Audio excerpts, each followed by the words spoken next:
Data, el doctor, justamente juez también, el doctor Rodrigo Moravito, juez de la Cámara de Responsabilidad Penal Juvenil de la provincia de Catamarca. Sin duda, alguien que sabe y que conoce del tema. Queremos saber cómo ve y qué opinión tiene respecto a esta cuestión de bajar la edad de imputabilidad.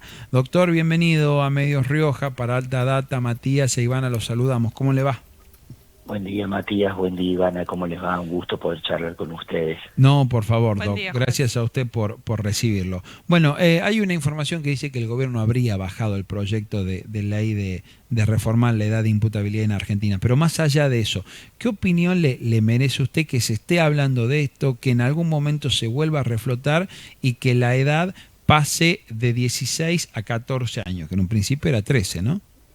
Claro, claro. No, mire, yo tengo entendido que el proyecto, lo que ha hecho el gobierno es bajar el proyecto en relación a la edad de punibilidad. No tengo todavía otra cuestión. O sea, me parece que por ahí hubo algunas cuestiones en el proyecto que presentó el gobierno que fueron bastante desprolijas, digamos, ¿no? Y no pudieron, en definitiva, ser evaluadas como positivas por parte de los sectores, de los distintos sectores políticos quienes estuvieron charlando. Sí. Pero todavía no está exento que se discuta mañana con una modificación de la edad, como usted lo dijo, de 14 a 16, sí.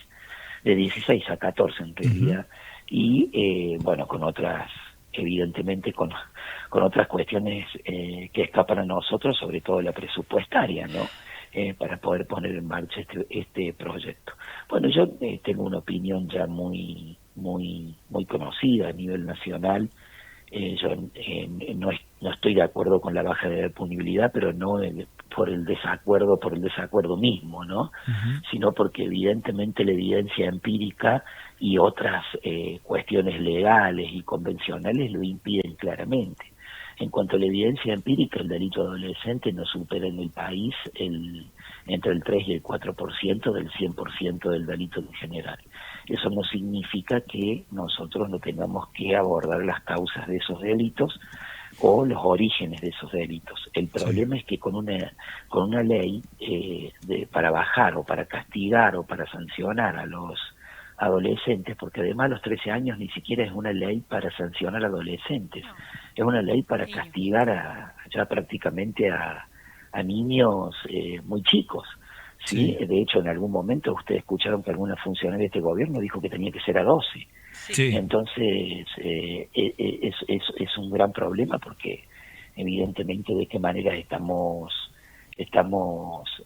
tratando a quienes pueden llegar a ser generaciones futuras del día del mañana, porque además la cárcel no le toca solamente a los chicos que hacen que por ahí pueden llegar a salir de las calles a robar, digamos. Claro, ¿no? yo coincido con usted, doctor, y es muy cierto lo que plantea las estadísticas. Ya vamos a hablar un poquito también de la carta que usted escribió y los otros motivos que esgrime, que se la dirigió al presidente de la Nación, pero digo también, y en esto se lo pregunto desde el total desconocimiento, lo que más preocupa en un menor cuando comete un delito, sobre todo es cuando le quita la vida a otra persona, cuando se lleva la vida de alguien o de una supuesta víctima.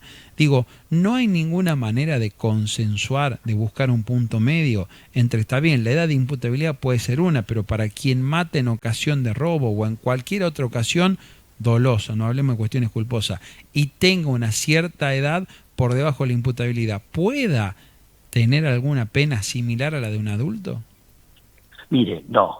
Similar a la de un adulto nunca, porque el trato es diferenciado. Esto no lo decimos nosotros, no lo dicen las leyes, ¿no? No puede una persona menor de edad por su desarrollo psíquico responder de la misma manera que un adulto.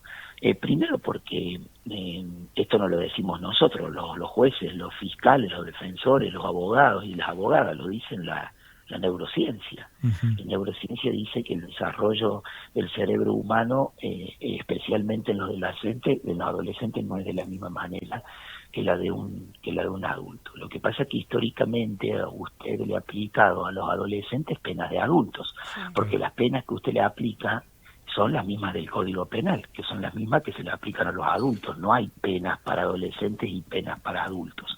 Lo que pasó es que con los años la jurisprudencia, especialmente de la Corte Suprema de Justicia de la Nación, en el caso Maldonado en adelante, dijo, mire, si vamos a llevar adelante todo un proceso diferenciado para quienes son distintos o deben responder diferente ante los adultos, entonces, y finalmente le vamos a aplicar la misma pena que los adultos, no tiene razón de ser, digamos, ¿no? Deben responder de una manera diferente.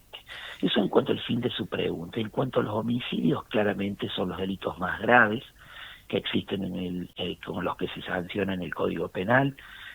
Por supuesto que, de hecho, lo digo yo en la carta que usted mencionó hace un rato, sí. Uno no minimiza el dolor de las víctimas, no, de hecho ese dolor merece escucha, respeto y una respuesta seria del Estado. Lo que pasa es que no existe intervención penal no significa que no exista intervención estatal. La intervención estatal existe casi siempre. Hay una investigación, hay una intervención, no es que los chicos apenas cometen un delito tan grave quedan librados así como así, bueno, no tiene la edad, al otro día se va. Eso no ocurre en ningún lado de la República Argentina y ni caminan por las calles ni están libres. Puedo mencionarles muchos casos en los cuales los chicos terminan incluso en complejos o en institutos para chicos punibles.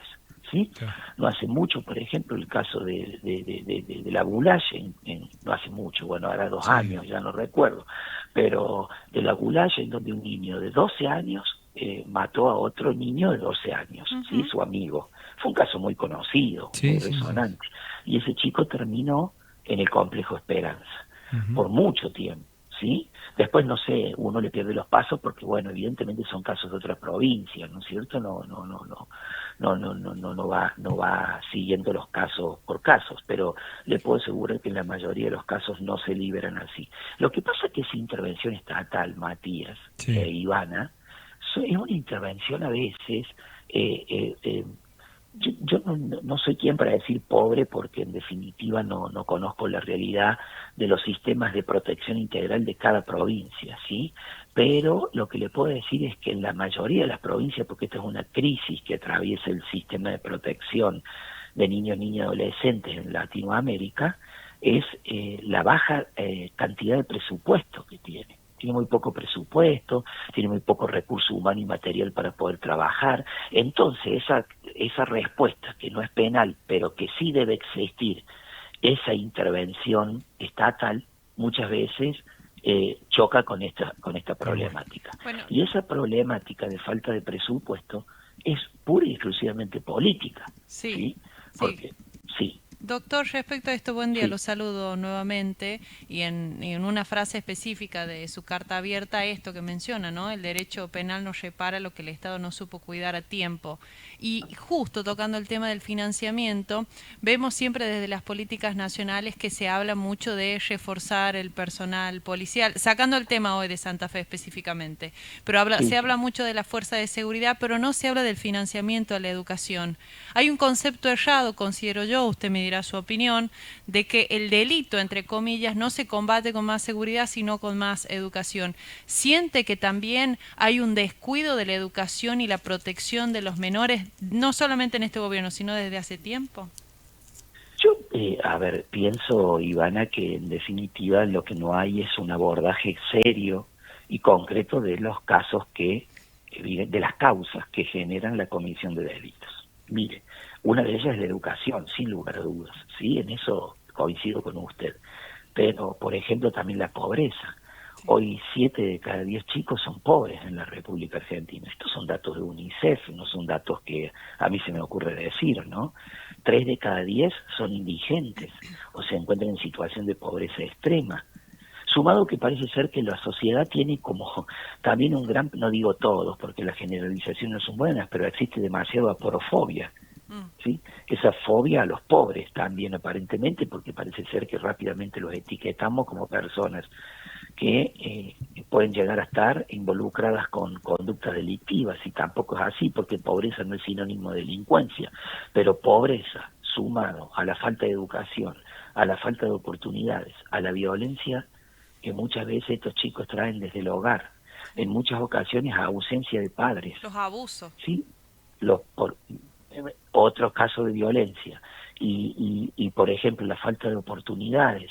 Y así, y una que es la crucial, el gran problema de todo esto, que es el consumo problemático de drogas. Y evidentemente esto se puede llevar a la comisión de delito. El problema es que cuando un chico vos lo ves en la calle con un problema de adicción, con un problema de las drogas, bajo los efectos de estupefacientes, sobre todo en las zonas del norte nuestro, fíjate que los chicos consumen muchos psicofármacos, ¿cómo los consiguen?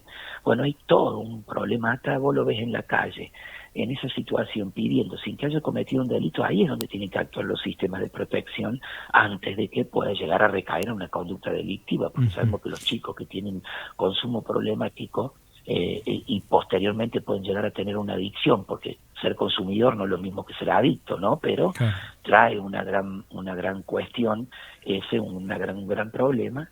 Entonces ahí lo que pasa, lo que ocurre es que donde tienen que intervenir antes de que esto ocurra. Porque sabes que lo que pasa que cuando en tu pregunta es muy buena, porque hablamos de las víctimas.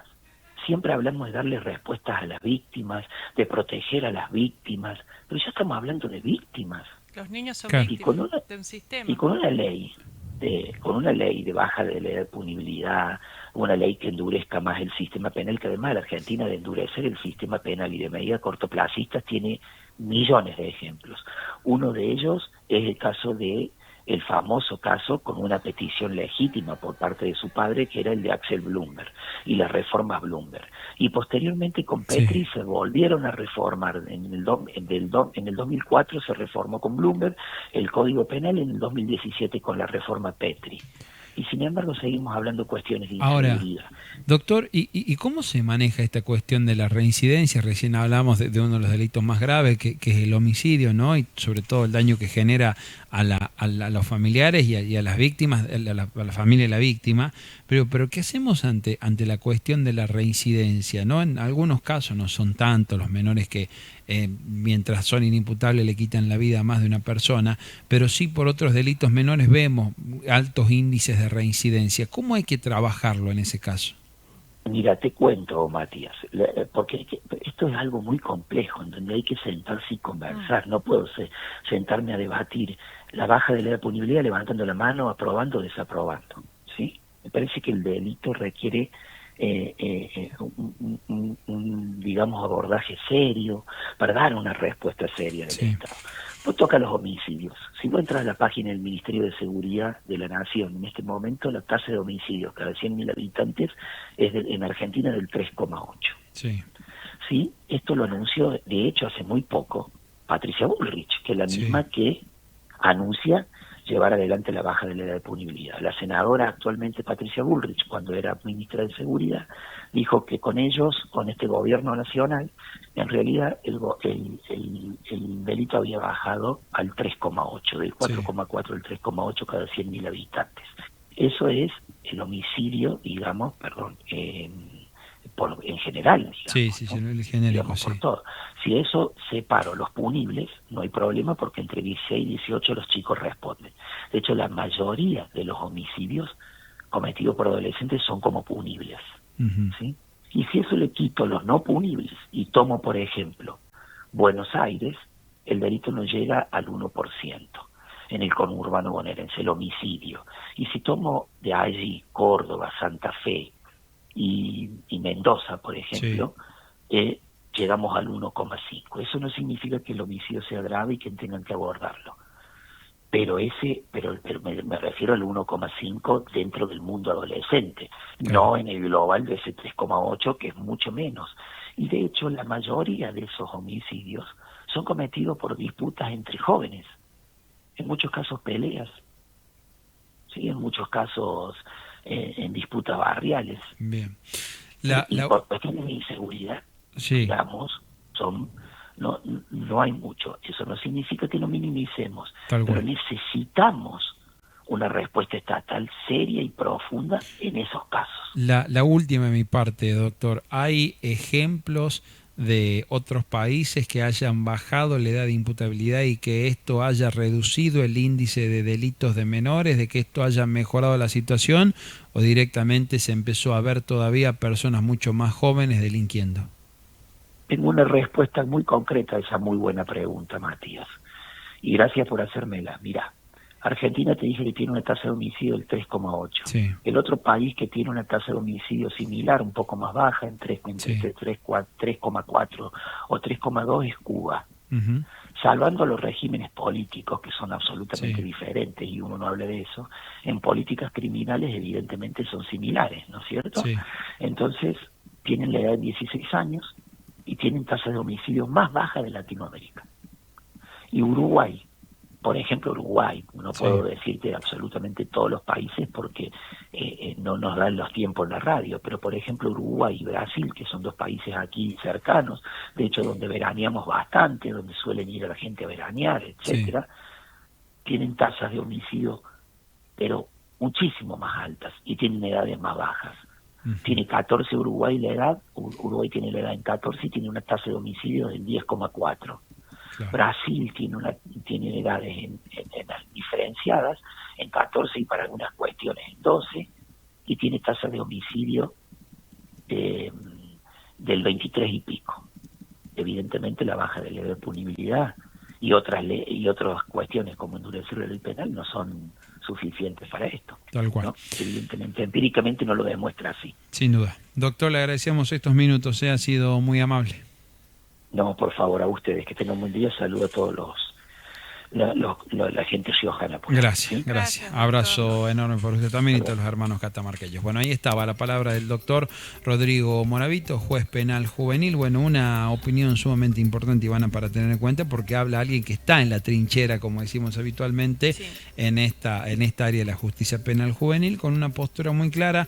Él dice que hay que aceitar, financiar y hacer que funcionen los mecanismos del Estado destinados a asistir al menor que comete un delito, a evitar que el menor cometa un delito y sobre todo aquello que los contienen social, educativa y familiarmente. Bueno, pero no es el camino bajar la edad. Bueno, pero es la historia de este gobierno tomar el camino fácil.